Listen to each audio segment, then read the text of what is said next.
Olá, meu nome é Felipe Cavalcante e este é o podcast Além da Curva.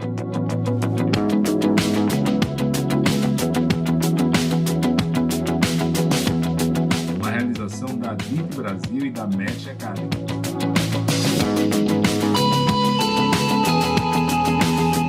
Aqui eu coloco em prática a minha paixão por difundir conhecimento e ajudar as pessoas e empresas. E você terá um encontro marcado com as lideranças e empreendedores que estão fazendo a diferença nos setores imobiliário e turístico do Brasil.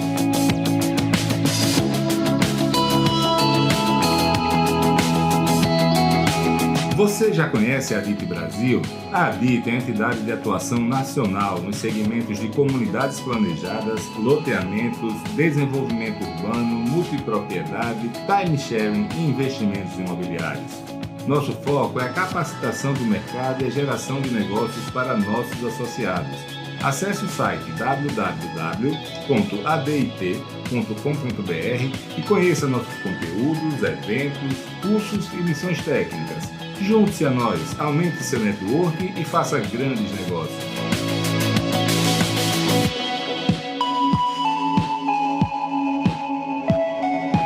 A MET traz para o Brasil um novo conceito de união entre conteúdo de qualidade e geração de negócios. Temos uma ampla gama de soluções para o fundo imobiliário, fruto de uma sólida rede de relacionamento com os principais gestores de recursos do Brasil. Se você precisa de recursos para seu empreendimento, fale conosco. Certamente teremos uma solução.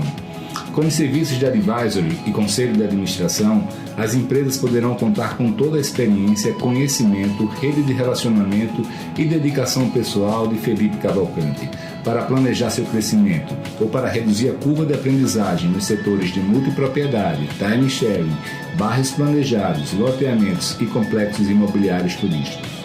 Já os cursos realizados pela MET apresentam assuntos muitas vezes inéditos no Brasil, sempre com viés prático e realizado pelos principais especialistas do país. Com o Advice Club, incentivamos o network e a troca de experiências entre empresários e executivos dentro de um ambiente único de transparência e colaboração entre os participantes. Através do movimento Somos Cidade, a MET está contribuindo para difundir o papel positivo do setor privado no desenvolvimento urbano e a importância de tornar as cidades mais acolhedoras para as pessoas. Com os podcasts Além da Curva e Somos Cidades, a newsletter Fica a Dica e o blog Para Reflexão, reforçamos nossa missão de reunir, simplificar e difundir conhecimento.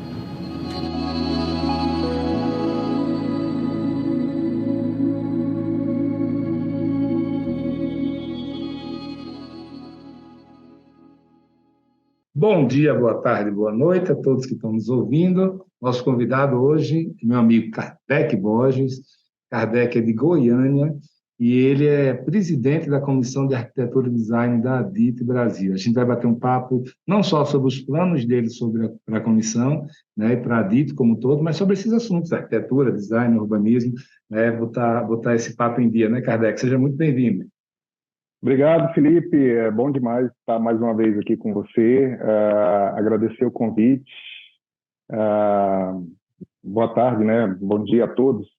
Vai ser um prazer aqui poder dividir com vocês um pouco das nossas expectativas da Comissão de Arquitetura. Bacana. A gente recentemente gravou um podcast com foco em arquitetura de hospitalidade, multipropriedade, hotelaria, etc., né? Aqui nosso papo já vai ser mais em outra direção. E eu queria começar exatamente com a questão desse movimento da DIT. Explica para quem está nos ouvindo que movimento foi esse, a criação dessa comissão, qual é o objetivo dela e o que é que você pretende fazer lá. Felipe, a princípio, um convite do Caio, um convite da diretoria, né, para que assumíssemos a presidência da Comissão de Arquitetura.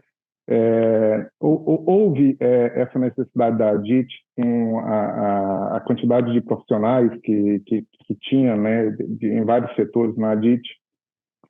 Houve a necessidade de aprofundamento, né, nas discussões, né, do setor. O ano passado foi feito a DIT Arc, né, já era um planejamento antigo aí dentro da DIT.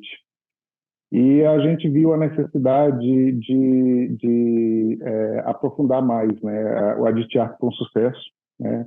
Foi uma iniciativa aí do Caio. E aí a gente viu a necessidade de aprofundar mais as discussões, juntar os arquitetos que estão associados na ADIT, né? Esses profissionais, muita gente com muita contribuição. E a gente viu essa necessidade de se juntar, de formar uma comissão, para que os assuntos relacionados à arquitetura, ao urbanismo, né, partissem também desses profissionais. Essa contribuição para a ADIT partisse daí.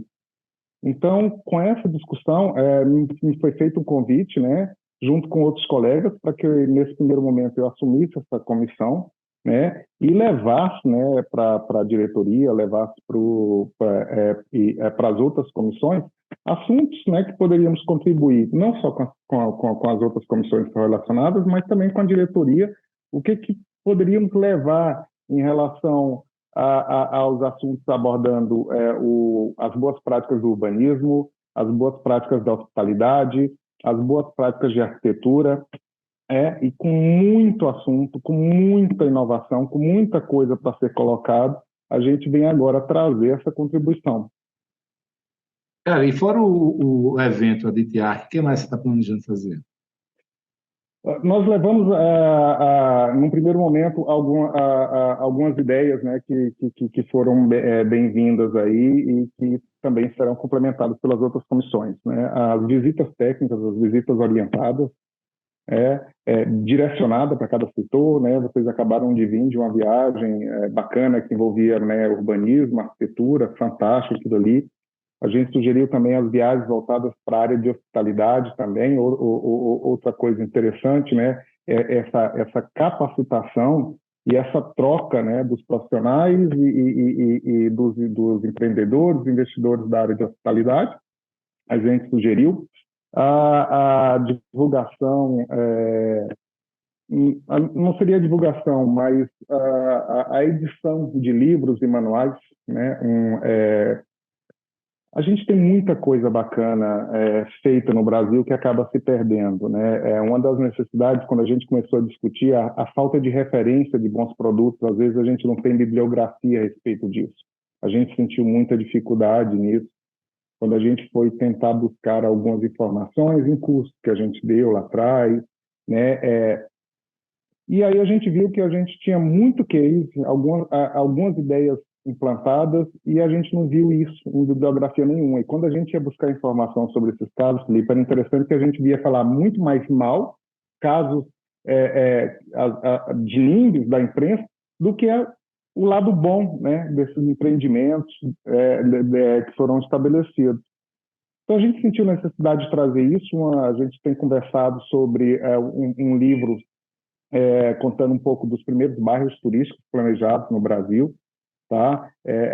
Foi uma das ideias que a gente levou para lá. Um manual, né, de hospitalidade, né, as boas práticas, né? Existe muita pouca bibliografia sobre isso aqui no Brasil, 1 ou 2 livros editados, a maioria que a gente tem é fora, né? E falta essa tropicalização, né? Falta o entendimento disso. A gente levou essa ideia. Os meetings, as próprias webinars, né, sempre trazendo uma novidade na área, no setor, é uma das coisas que a gente tem provocado, né, já começou aí com alguns colegas, né, colocando um pouco da sua experiência. Kardec, em relação à DITIARC, né, para quem não sabe, o evento de arquitetura da DIT, foi muito bacana o que aconteceu no passado, porque uma das grandes características da DIT, diferenciais da entidade em relação às outras, é que, por exemplo, no evento jurídico nosso, vão os empresários. É um único evento jurídico que empresários vão, ou seja, os clientes dos escritórios jurídicos estão lá também. Então, em termos de geração de negócios, sempre é muito bacana, além de disseminação de conhecimento. E na DITIARC aconteceu algo parecido, né? Cada projeto foi apresentado com o arquiteto apresentando e o incorporador contando do lado dele também, e levou muitos empresários para lá também, né? Acho que foi um grande sucesso. Eu queria perguntar se vai repetir esse modelo e se vai haver alguma outra novidade ou mudança em relação ao ano passado. Felipe, Exatamente, esse foi o modelo que a gente achou que deu certo, esse é o modelo que casa, né? É o arquiteto falando do desafio do projeto e o empreendedor falando do desafio de colocar aquele projeto para acontecer. Esse casamento inicial, né, que acontece lá, que pouco se é comentado, né, quando coloca os dois protagonistas, né, o criador e a criatura ali no palco, é muito interessante, porque pouco se fala quando a gente apresenta projeto, né?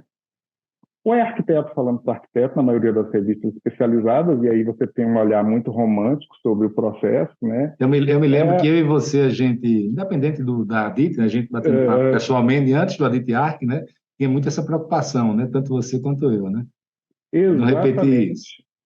Não repetir esse erro. Por outro lado, quando o empreendedor ele vai falar, né, do negócio, ele fala das dores e tal, mas ele não fala também do lado bacana que é criar, né, que é botar aquilo ali junto com um parceiro profissional. Foi uma fórmula que deu certo. A gente vai continuar com isso, o tanto que premissa dos cases que serão colocados é o profissional de arquitetura junto com o empreendedor no palco, né, e os dois dividindo, os dois como protagonistas do case que está lá sendo colocado. Uma outra novidade que a gente quer trazer, a gente está em discussão, expor mais esses trabalhos, então fazer uma grande área de exposição desses profissionais, né? O café, o network ali que acontece, a gente expor mais, trazer cases muito fora do eixo Rio, São Paulo. A gente tem muita coisa interessante acontecendo, são as duas maiores capitais do país, é onde está a maioria do PIB, mas a gente tem um país aí continental, né? Que é assim, o que temos em comum é só uma língua, e olhe lá, mas assim, tem muita coisa interessante fora desse eixo, muito investimento, as médias cidades tem muita coisa para mostrar, tem muita coisa interessante, inclusive para ensinar, né, para a gente. Então, esse ano tem um olhar também voltado para lugares em que pouco é discutido a arquitetura e que está com muito bom exemplo, né? Você tem um Brasil do interior aí que tem crescido, que tem trazido bons exemplos de pessoas que têm investido, e é nesse foco que a gente também vai trazer essas inovações, né? Um pouco de inteligência artificial também nas discussões, né, para os arquitetos. A gente está fazendo essa curadoria junto com a ASBEC, a Associação Brasileira dos Escritórios de Arquitetura, é a nossa grande parceira aí, que vai ajudar e que ajudou na primeira edição e que tem nos ajudado até agora, né? Então, esse trabalho conjunto aí vai trazer grandes surpresas esse ano. Eu acho que tem muita coisa bacana para ser mostrado em todas as categorias, né? A hospitalidade, urbanismo, incorporação, né? São os três vertentes aí que vêm com grandes cases para o mercado. Show de bola. Vamos começar a polemizar um pouco, então. Você falou de inteligência artificial, né? Eu me lembro, assim, eu já antes do anúncio do recente aí de ChatGPT, DALL-E e outros similares, a gente já conversava até com você, com o Paulo também, sobre sistemas que já existiam de inteligência artificial que geravam inúmeras alternativas de fachadas de edifícios, de acordo com o prompt lá que você colocava, né, softwares que já existiam, que geravam também decoração de interiores, etc. E a tendência que se discutia era o quê? Pô, vai ser muito bacana para arquiteto, porque em vez de você estar naquela de usar sua criatividade, de ter que parar no final de semana, de noite, parar para pensar sobre como vai ser aquele projeto, você coloca lá uma certa inputs, e ele vai gerar inúmeras alternativas, e dali você pode visualmente já começar a pegar insights. Tá? Aí, de repente, essa revolução que o mundo inteiro passou a ter acesso a isso direto. Eu estava com um amigo meu no Uruguai recentemente, arquiteto, e ele não estava ainda antenado com isso, e eu mostrei, está vendo? Eu pedi lá para o DALL-E, que é o equivalente de imagem do ChatGPT, mostra aí, eu quero um empreendimento tal, com arquitetura uruguaia moderna, contemporânea, com tais elementos na fachada, com 2 andares. Aí ele ficou assim, meu Deus, isso já existe? Existe. Já existia e agora mais.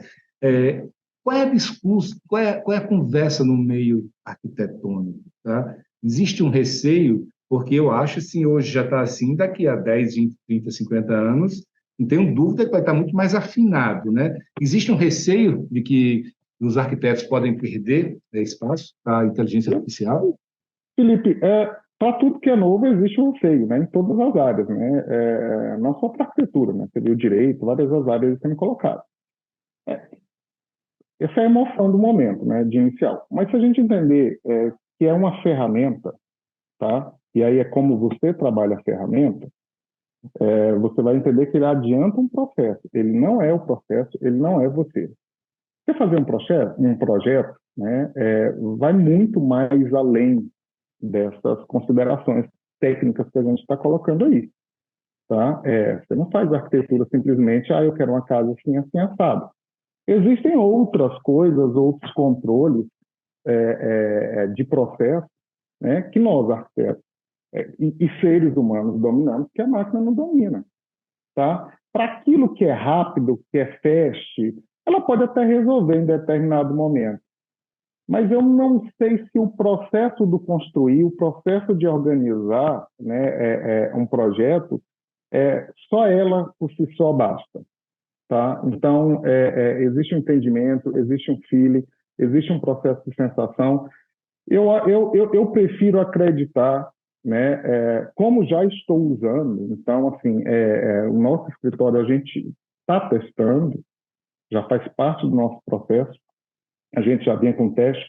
Eu tenho entendido isso como uma ferramenta aliada ao meu processo de criação, né, ao meu processo de produção, não a substituição. Posso falar que ele diminui, de certa forma, um processo de mão de obra. Tá? Se a gente for falar pela mão de obra, pelo trabalho, sim, ele consegue ali diminuir uma quantidade de mão de obra, mas ele não é a substituição do processo. Quais áreas que ele vai ter mais uso, mais impacto no curto prazo? A área de viabilidade é bem interessante, a viabilidade do empreendimento.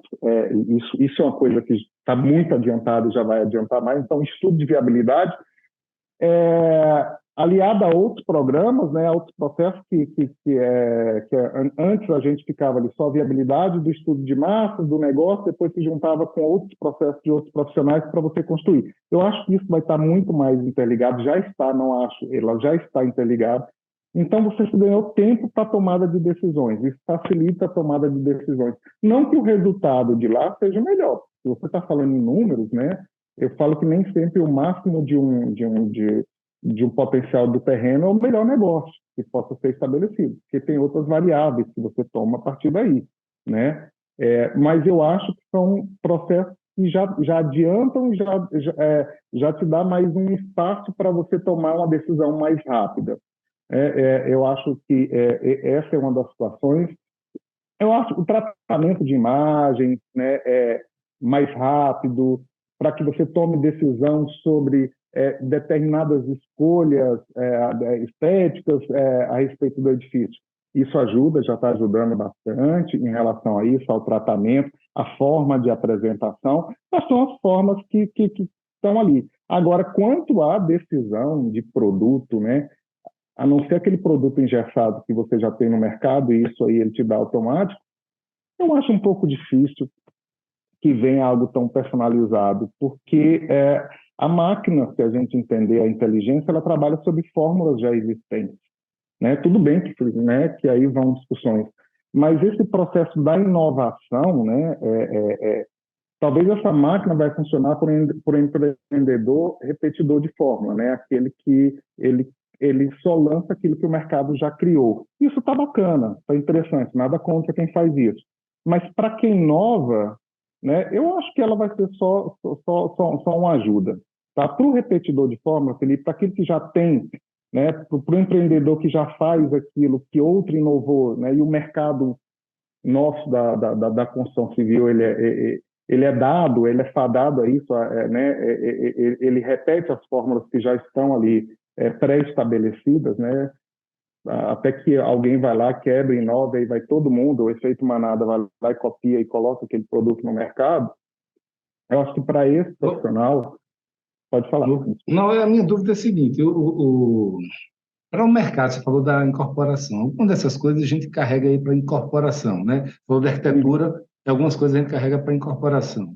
O incorporador que está ouvindo a gente aqui, seja que já esteja antenado com inteligência artificial, seja aquele que só lê as notícias nos jornais e não sabe de nada, no que é que isso vai impactar o negócio dele? Tá?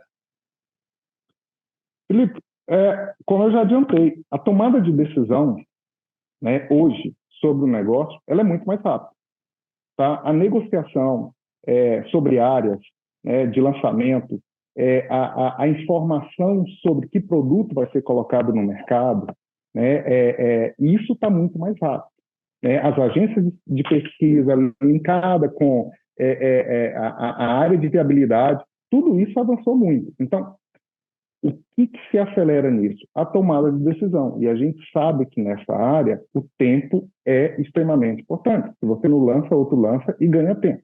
Então, a tomada de decisão para que se coloque um produto, né, isso vai ser, já é extremamente importante.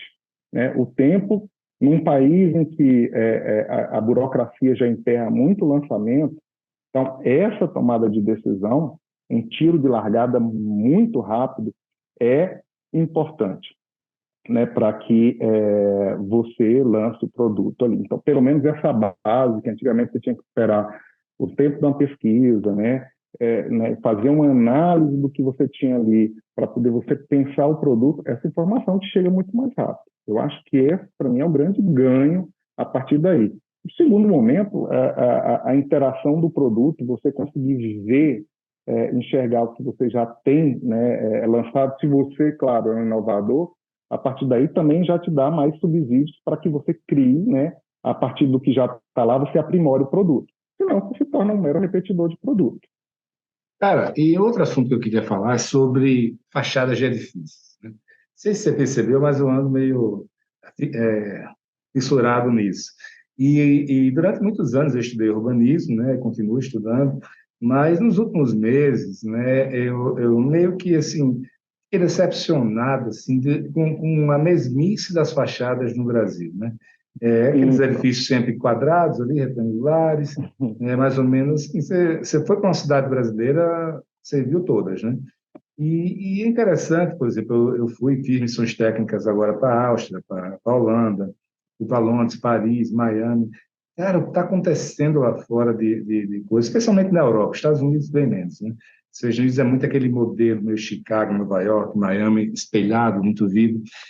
Mas a criatividade parece que lá deve ter uma verba extra para ser criativo e para gastar mais dinheiro, não sei, em alguns casos mais barato, habitação popular, eles conseguem viabilizar com soluções extremamente criativas. Né? Como é que está no meio dos arquitetos? Tá? Existe essa discussão de trazer para o Brasil soluções diferenciadas de fachadas ou os limites impostos pela legislação e pelo preço de venda dos imóveis aqui, ele se impõe a tudo isso?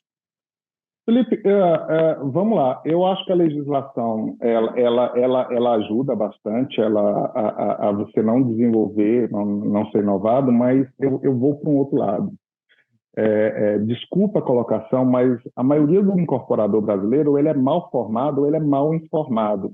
A gente vem de uma escola, né, do BNH, né, é o blocão BNH dos anos 70, né, assim, a arquitetura boa brasileira, ela teve ali entre 50, 60, que vem com modernismo, que vem com edifícios hoje que você vê aí. São Paulo tem isso de uma inovação, de uma estética, de uma beleza, de uma ruptura, né? Quem olha certos edifícios de década de 60, em São Paulo, o Copan, por exemplo, ninguém faria um Copan hoje. Você não conseguiria pela legislação, pelo processo, você não conseguiria fazer. Você tem um efeito aí fabril da construção, né, de um produto que ele vira um commodity, de certa forma, e põe rápido no mercado. Então, a gente entende o lado do incorporador e nem sempre esse incorporador está interessado em vender um lado da estética, o que se resolve rápido, o que resolve a habitação. O meio da arquitetura se discute porque o meio da arquitetura é frustrado. No meio da arquitetura brasileira, nós temos excelentes profissionais, nós temos excelente arquitetura, tá? Mas é um meio frustrado, porque quem determina isso, né, esse ponto, né, é uma conta do incorporador, que às vezes é uma conta, me desculpe colocar, é uma conta burra. Tá? Como se o pobre, né, como a gente fala de habitação 1.0, como se aquela fórmula BNH dos anos 70, né, aquele blocão, aquela coisa horrorosa, antiestética, aquela coisa agressiva, ele fosse a regra vigente que se não pudesse mudar. A gente já teve algumas iniciativas muito interessantes em concursos recentes. Brasília fez muito concurso interessante sobre habitação popular, com grandes escritórios de arquitetura que venceram esses concursos, e esses projetos estão lá, e foram projetos que não saíram tão caros quanto esses outros. Existem limitações? Existe uma limitação do governo que estabelece um valor ali até muito, muito baixo para que você coloque uma unidade subsidiada. Existem outros processos que são fatores, mas a boa arquitetura está aí para desafiar isso. E aí é onde eu falo que a má formação ou a má informação de um incorporador, que ele começa a pechinchar no preço, no valor de projeto. Ora, se o mais importante é um projeto que vai determinar o teu produto e você está pechinchando demais nele, né, então realmente aquilo ali não tem tanto valor para você. Porque bons profissionais e bons projetos tem no mercado. Bons produtos estão sendo colocados no mercado. Se a maioria não está boa, eu acredito que aí é um casamento muito perfeito entre o incorporador que está pouco se importando com isso ou não tem uma formação muito interessante para isso, e um profissional que está colocando um produto muito barato, está atendendo o fast food da arquitetura. Vai lá, colocou e mandou. Não se preocupa com nada. Para mim, isso é uma fórmula perfeita, né? Péssimos profissionais com péssimos incorporadores. E me desculpe, é uma grande maioria no Brasil. Né? E aí a gente tem uma cidade feia, a maioria das nossas cidades. A gente não consegue colocar produtos interessantes que se conversam com a cidade, porque a gente aí já tem uma fórmula muito bem construída. Além de uma legislação complicada, né, que não ajuda em nada, a gente tem aí essa falta de bom gosto, vamos dizer assim, com produtos. Né? Cara, e assim, há muitas décadas está desse jeito, né? Esse círculo vicioso de regulamentos, de preços limitados, de incorporadores que precisam fechar a conta e arquitetos que precisam, obviamente, se encaixar nesse cenário para sobreviver profissionalmente. Como é que se pode quebrar isso? Existem setores, né, que de repente não estão tão né, afeitos a isso. Por exemplo, eu me lembro da gente conversando do seu planejamento de focar em multipropriedade, né, em bairros planejados, já, talvez com uma maneira de ver como alternativa, é isso. Né? Como é que se faz para se quebrar um pouco desse círculo? Cara?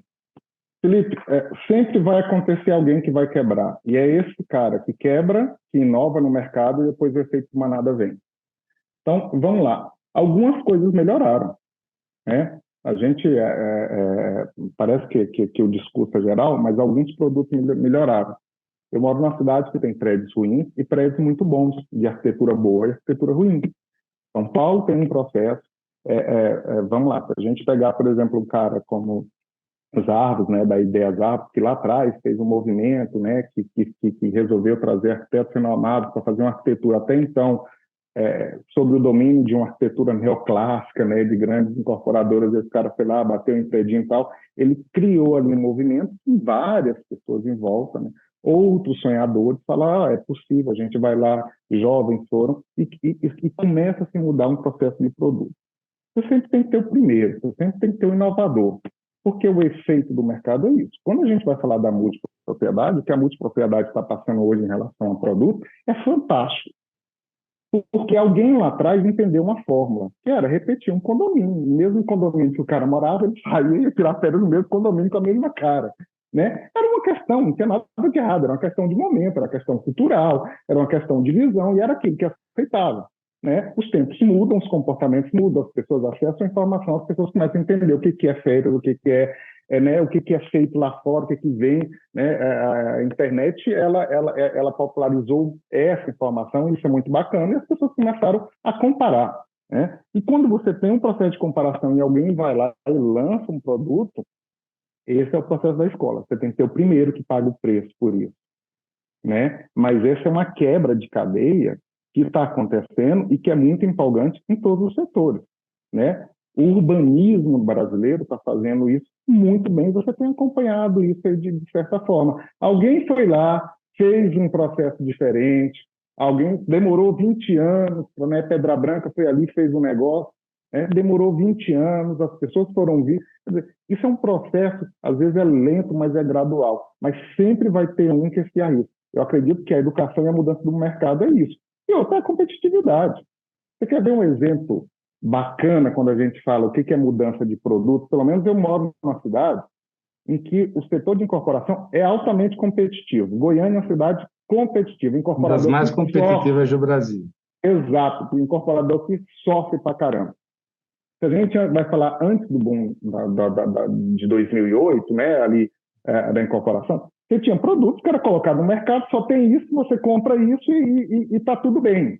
Né? Quando você aumenta a competitividade, as pessoas começaram a inovar. Aí você vem piscina em varanda, sacada, o tal do condomínio clube, foi aquela loucura toda. Então, assim, todo mundo começou a inovar, faltava contar nos dedos o que tinha que contar em produto. Você tinha uma concorrência, e aí o consumidor teve o quê? O direito de escolha. E aí, amigo, aquela zona de conforto que você tinha lá oferecendo aquele produtinho, né, deixou, porque você também teve que correr atrás para fazer alguma coisa. Por quê? Porque o teu cliente agora tem um produto de escolha. Se você não tem, o teu concorrente tem. Então, aonde tem concorrência, para mim, é o salutar do mercado. E se nessa concorrência tiver só um que pensa um pouquinho mais, eu acho que aí é o caminho para a gente mudar qualquer processo de mercado, seja ele na multipropriedade, seja ele na hotelaria, seja ele na incorporação, no urbanismo.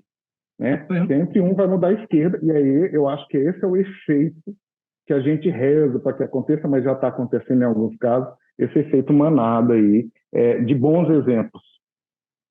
Bacana. Cara, e onde é que você especialmente, os arquitetos em geral, eles procuram referências, Kardec? Como é que se atualizam o que está acontecendo pelo mundo?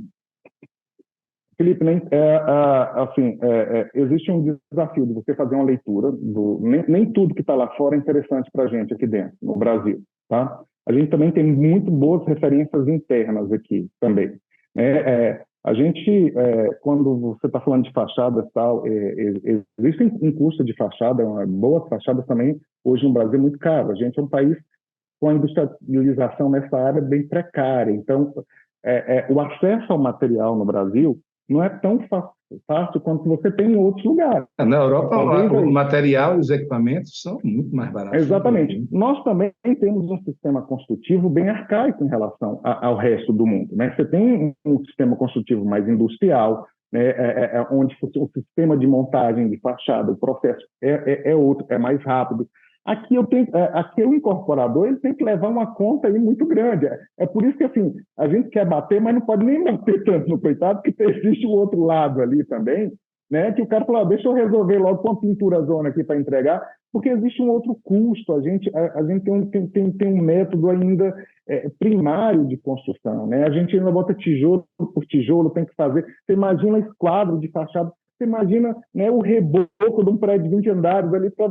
Então, assim, a gente ainda tem a fachada ventilada, que é o que permite muita coisa bacana, muita coisa, ainda é muito caro o sistema para a gente aqui.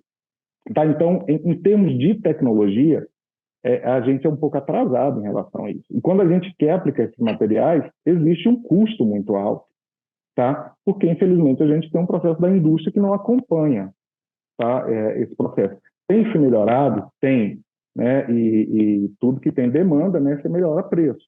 Alguns materiais hoje em relação às fachadas brasileiras têm melhorado, mas a gente ainda tem um custo muito alto para que a gente implemente um processo. Igual o vidro. O vidro, há um tempo atrás, era um sistema muito caro. Não sou dos mais empolgados com vir de um país tropical de clima quente como a gente, né? Querer transformar esse processo meio Miami e tal. Existem outros processos, mas existem um casamento aí que pode dar certo. A gente sente falta dos brises muito bem trabalhados em fachada, mas é um sistema ainda que é caro quando a gente vai para um processo de aplicação aqui. Então, por que não coloca brisa? O vidro é mais barato. Aí, cara, assim, eu falo assim, o mínimo é o máximo para o incorporador, né? Na hora que ele está colocando lá em conta. Então, o mínimo que está ali é o máximo. Então, o cara vai fazer o mínimo para ser colocado. Kardec, e em relação à ACM, como é que é a viabilidade hoje no Brasil? A viabilidade técnica, econômica? A ACM é um produto que já ficou barato. E eu nem falo que ele é o grande transformador de um processo. Ele resolve, ele é um produto que ele embala rápido, você coloca, você trabalha, mas eu não, ele também é um processo que ele depende de manutenção. E aí a gente vai para outro lado, o Felipe, se a gente for falar de arquitetura, de prédio. Como é que o brasileiro constrói engenharia? Tá? Nós não somos dados à manutenção, à manutenabilidade. Tanto que você percebe que fachadas muito trabalhadas aqui no Brasil, elas exigem um certo nível de manutenção. Com o tempo, 5 anos, 6 anos, tem uma norma de desempenho ali que estabelece quanto tempo essa fachada vai ser trabalhada. E dependendo de onde você colocou esse edifício, né, ele vai trabalhar mais ou menos. E como nós não somos dados à manutenção, a gente acha que casa aqui é eterna, né? Você vê as coisas acontecendo, você vê muita patologia nesses edifícios. Você vê a briga de condomínio. Condomínio muito bonito, 5 anos está caindo revestimento, aquele processo. Então, quando a gente quer aplicar determinados materiais, por exemplo, um ACM, que você está falando que é uma coisa muito bonita, tal, em determinado momento, aquela placa ali, ela precisa ser trabalhada. Qual o intempérie que aquela placa vai? Aonde que eu estou aplicando? Né? Ela vai sofrer corrosão, não vai sofrer? Então, num país como o nosso, né, eu preciso entender onde é que esse edifício está para saber quanto tempo esse edifício me transforma. Porque eu tenho um edifício muito bonito nos primeiros 5 anos e depois ele se torna dor de cabeça de manutenção que está lá. Então, eu falo que a inteligência de uma boa fachada, hoje aqui no Brasil, né, é você trabalhar dentro do clima e do estado que você está. Né? E aí saber se esse material cabe ou não. Eu acho que a Lubond não cabe em todo lugar no Brasil. Tá? Como o vidro também não. Porque se você vai botar vidro em estados, em lugares em que você tem aí, na Amazonas ali, que é úmido e quente, né? Se você não tiver um bom trabalho de condicionamento, você tem um vidro lavado ali, que você olha para os prédios, está tudo ali lavado. Por quê? Porque alguém não entendeu como é que funciona a condensação com ar-condicionado, com vidro, num lugar que é quente, chove pra caramba, é úmido, né? Então, quer dizer, aquela arquitetura bonita que todo mundo quer olhar, com o tempo aquilo ali está lavado, está acabado, né? Então, houve a inteligência para ser aplicada ali? Não houve um estudo. Então, o buraco é mais embaixo, vamos falar desse jeito aí. E fachada ventilada, que você falou bem rapidamente, quais são os desafios e os obstáculos para se disseminar mais aqui? Preço. Eu acho que é preço, a tecnologia é cara ainda para a gente aplicar aqui. São poucos fornecedores, assim, a tecnologia, assim, você tem uma questão de tecnologia italiana, você ainda não tem, se tem, eu não conheço ainda algo nacional ali sendo trabalhado, porque você depende de demanda, né, com esse revestimento. Então, são muito poucos edifícios que você tem hoje que você consegue trabalhar, e para mim, é uma das melhores soluções para um país quente como o nosso, né? Num país em que a estrutura trabalha, você conseguir trabalhar uma fachada ventilada, você tem uma fachada fantástica, bonita, com revestimento, fácil manutenção, né? Isso deveria ser uma coisa assim, comum para a gente, não é? Né? Mas você tem esse lado e ali também é o nosso sistema construtivo, Felipe. O sistema construtivo não é fácil trabalhar com o nosso sistema aqui, sabe? É arcaico demais. É caro construir, o desperdício é muito grande que a gente tem em construir. A gente constrói 2 edifícios, né, para fazer um aqui, o desperdício que a gente tem, por mais que a gente tenha avançado bastante em relação a isso, é muito caro construir no Brasil. Kardec, e falando dessa questão de caro, né, realmente reforçando isso de que lá fora a parte de equipamentos e materiais é muito mais barato do que aqui, né, proporcionalmente. né? E aqui a gente tem essa estrutura tradicional de concreto, de alvenaria, etc. E tal. E lá fora, na Europa, eu vi muita coisa de estrutura de metal, né? Muito edifício sendo feito assim. Industrialização off-site, totalmente chegava lá, acoplava. Como é que isso está evoluindo aqui? A gente continua ainda, mais uma vez, voltando assim, para a industrialização. Né? O aço ainda é caro, é um sistema caro. Né? Mas existem novos materiais no mercado. Ultimamente, assim, eu tenho gostado muito da madeira engenheirada. Né? Tem um trabalho bonito, está se disseminando, bem feito. A gente tem, vamos dizer, a matéria-prima, de certa forma, abundante aqui. Ela tem uma eficiência, de certa forma, em vãos, como a própria estrutura em aço. Né? A gente tem visto aí muito trabalho, né? Médias, pequenas e médias edificações, né? Em relação à madeira engenheirada como alternativa, e foi, né? Por exemplo, na pandemia ali, pós-pandêmico, o aço, ele foi o preço estratosférico em alguns projetos nossos. A madeira engenheirada, ela funcionou como uma alternativa financeira muito grande. E também dependendo do local, né? Um sistema modular, fabril, muito interessante. A gente tem casos, por exemplo, a madeira engenheirada, eu vi cases interessantes, um dia conversando com o incorporador, lugares em que você não tem não se chega rápido, até o concreto demorava para chegar, era um lugar muito quente, então os caminhões tinham que andar 100 quilômetros para poder levar concreto da concreteira para lá, perdia muito caminhão, era confusão. E aí eles chegaram num momento em que a estrutura foi toda na madeira engeirada. Então, são coisas muito bacanas que a gente tem aqui, sabe, Felipe? Que é nosso, que é lindo, que é muito bom, com essa tecnologia aí que a gente está enxergando. Em relação ao aço, é exatamente isso. O aço é preço. Né? Ele já foi competitivo quando você ganhava em relação a tempo da obra, tudo, mas hoje ele não está essa maravilha. Né? Você está falando de madeira. Falando de madeira, eu me lembro que agora em Viena, eu visitei o maior prédio do mundo de madeira, né? Ele tem 80 metros, cara. E também, ao mesmo tempo, você falando isso, me lembrando da Casa Una, lá do Fabiano, lá da Idealiza, em Uberlândia, que é todo de madeira engenheirada também, lindo, uma obra de arte. Exato. Ou seja, eu acho que aos pouquinhos vai conquistando espaço. Mas, cara, deixa eu te passar para outro assunto agora também, que eu tenho ficado meio que bitolado nele. Eu tenho, como você sabe, eu faço advisory para várias empresas, em projetos de bairros planejados, multipropriedade e várias coisas. E eu sempre tive uma dificuldade grande com a demora na elaboração do projeto e na definição dele, no vai e vem. Eu me lembro que, já uns 15 anos atrás, não sei, 13 anos atrás, eu fui para os Estados Unidos procurar como é que eles resolviam esse vai e vem, né, de passar meses indo de projetista para incorporador, e eu descobri o tal do método Charrette. Né? Foi aí que a gente começou a trazer para o Brasil, várias pessoas aqui foram lá fazer cursos, e agora, só que eu, assim, divulgava pela DIT, mas nas minhas empresas eu nunca tinha feito. E, ultimamente, o que é que eu tenho feito, cara? Eu tenho meio que batido o pé de que eu não vou mais querer ficar meses. Manda para o arquiteto. O arquiteto manda para cá, aí tem um sócio viajando, só o outro que responde. Quando o outro chega de viagem, não gosta. Outro não vai, aí, quando resolve isso, volta de volta. Aí vai para o ambiental, que diz que não pode ser daquele jeito, aí volta. Aí vai para o engenheiro, que diz que não pode. Então, assim, seja a charrete, seja design thinking, seja workshop de cocriação, seja o nome que se dê. Né? Eu tenho preferido muito isso, colocar todo mundo na sala por um dia, por dois, no máximo 3. Né? A charrete tradicional ela tem 7 dias. E dali a gente sai com um desenho, né? O esqueleto dele, e tudo alinhado, todo mundo da equipe contribuiu, todo mundo... qual é a sua experiência com isso, cara? Assim, você, não só a sua experiência, mas aí, mais uma vez, existe algum movimento da arquitetura? Porque eu vejo dois problemas. Fica o arquiteto chateado com as mudanças do incorporador, o incorporador chateado com a demora e com não sei o que lá do arquiteto. Então, eu vejo a relação melhorar muito.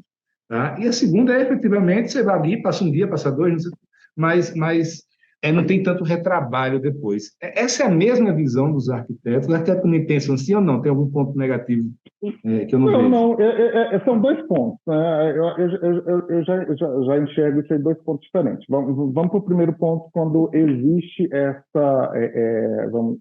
esse estranhamento aí entre o desenvolvimento de produto, né? Entre o incorporador. Não. Primeiro, eu acho que isso acontece muito mais, porque assim, depositar no arquiteto que ele vai resolver todas as suas expectativas, sendo que você não sabe o que quer, esse é o grande caminho que a gente vê dentro.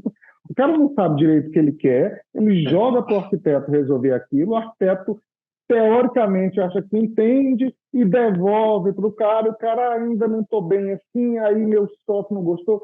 Bom, aí fica difícil você resolver a expectativa de quem não sabe o que quer, né? Aí é um problema de produto mal brifado, sabe, Felipe? Independente da charrete ou não, eu vou falar da charrete daqui a pouco, mas assim, independente da charrete, eu acho que produto bem brifado, ele não tem esse tipo de jogo. Porque você sabe a expectativa que o seu cliente quer, está muito claro o que ele quer do produto, tem uma pesquisa feita atrás, aí eu falo muito, quando você tem uma pesquisa determinando o que se quer colocar, o que se está definido, cara, é um ou dois a ser, dificilmente esse produto demora para ele acontecer, porque você já tem um caminho, todo mundo está pilhando, você tem um roteiro de produto. E eu falo isso porque assim, existem outras áreas nossas que não tem charrete, que a gente cria roteiro do produto. A gente senta e conversa com o cliente, a gente escreve muito claro aquilo ali, a gente determina o que tem que acontecer. Antes disso, tem uma matemática muito grande, porque é os números que vão determinar, afinal é um negócio. Tá? Então, a expectativa está dentro daquilo e a gente tem que responder aquela expectativa. Então, o produto está brifado. Tá? Então, produto bem brifado, a gente não tem esse tipo de problema. Se você falar que não acontece no nosso escritório isso que você está colocando, acontece sim. E geralmente acontece quando nem o cliente sabe o que ele quer.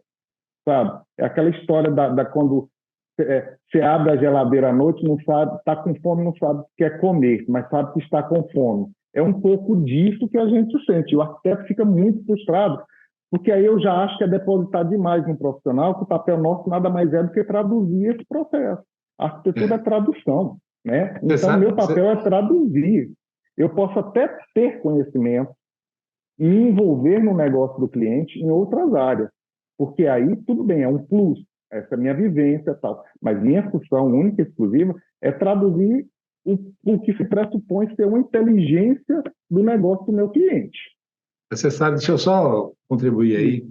No meu papel de advisor, né, quando um incorporador está entrando em um negócio que ele não conhece, como multipropriedade ou barra planejado, eu entro exatamente nisso, né, porque ele não sabe o que é, como brifar. E ele deposita totalmente, 110%, né, no arquiteto, no urbanista, né, que ele traga as soluções. Mas é exatamente o que você falou. O cara tem que saber qual é o produto. O arquiteto, ele Exato. vai fazer o papel dele, de desenhar, etc. E tal. Mas o produto tem que ser definido pela pessoa. E qual é o ponto que eu vejo muito importante nesses momentos vamos chamar de charrete, né?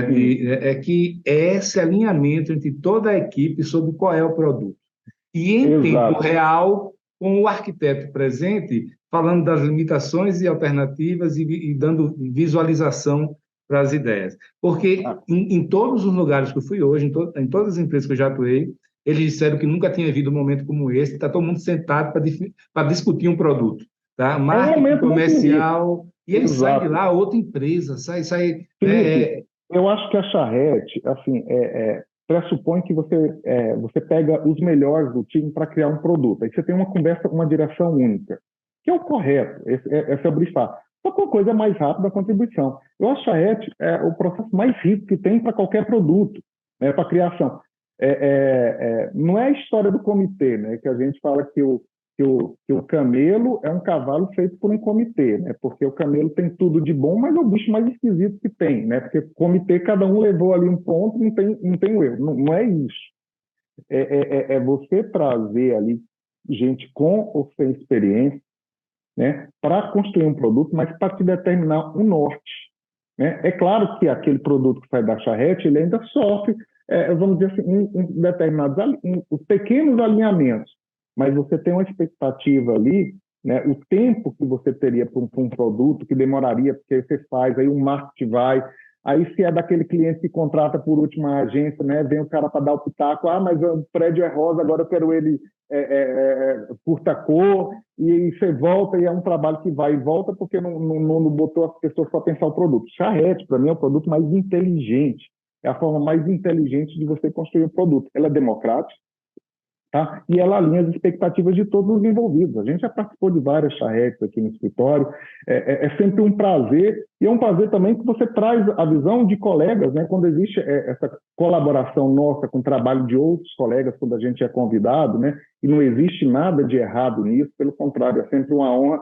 Eu falo assim, mas o cara está usando a tua inteligência muito barato.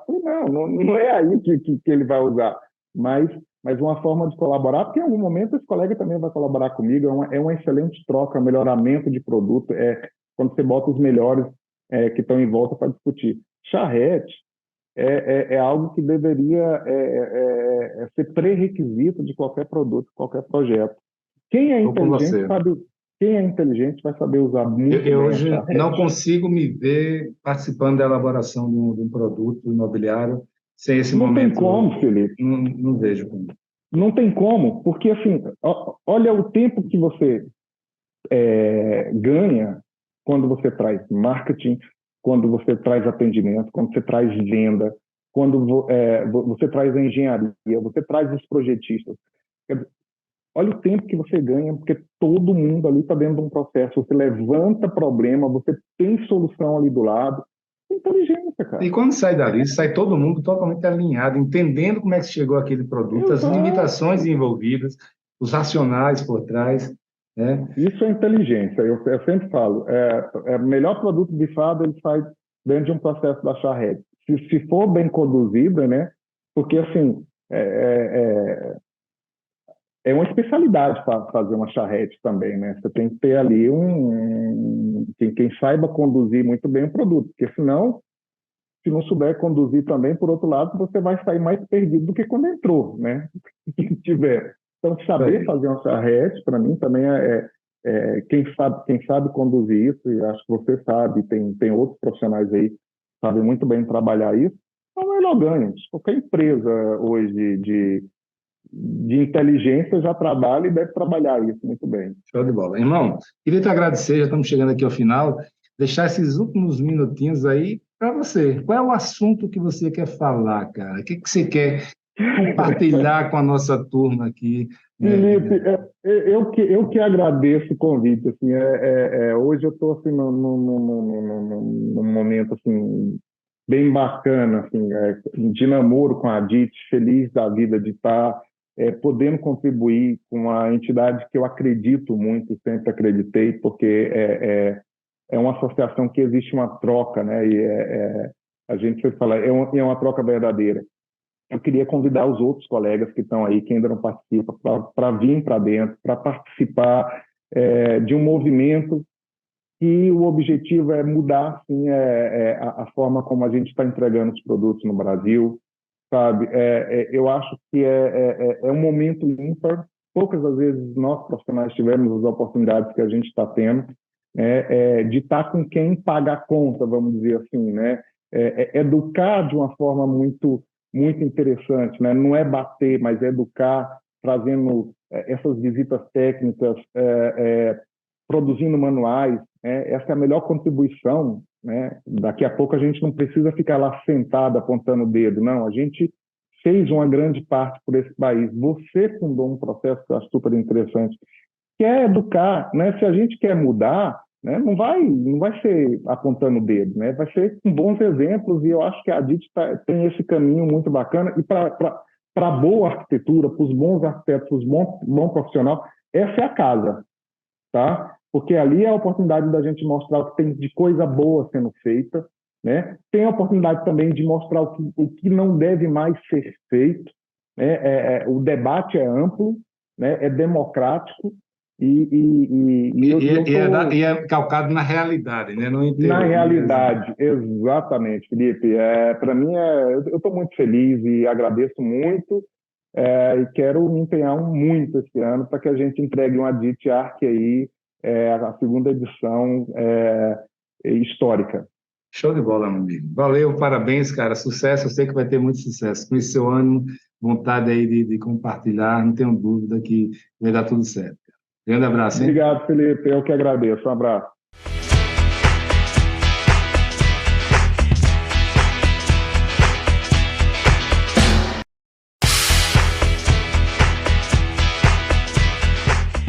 Pois é, amigos, termina aqui mais um podcast Além da Curva. Quem quiser ficar por dentro das ações e novidades da ADIT Brasil, pode visitar o site www.adit.com.br.